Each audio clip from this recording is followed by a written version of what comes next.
Welcome back to another technical deep dive here in the Debug Zone.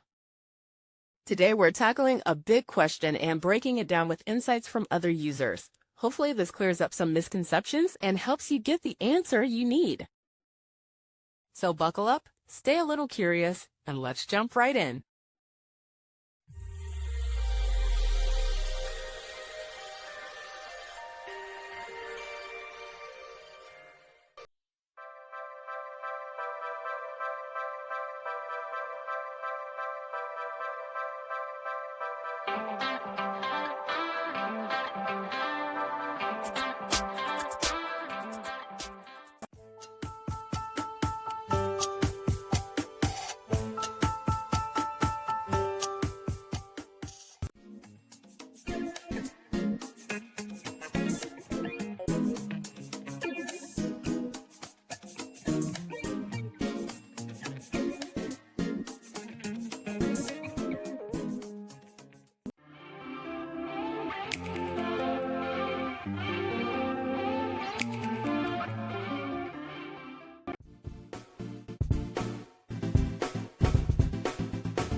And that's a wrap.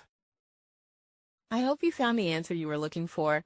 If you did, take a second to hit that subscribe button. It really helps out. And let me know in the comments which solution worked best for you. See you next time in the Debug Zone.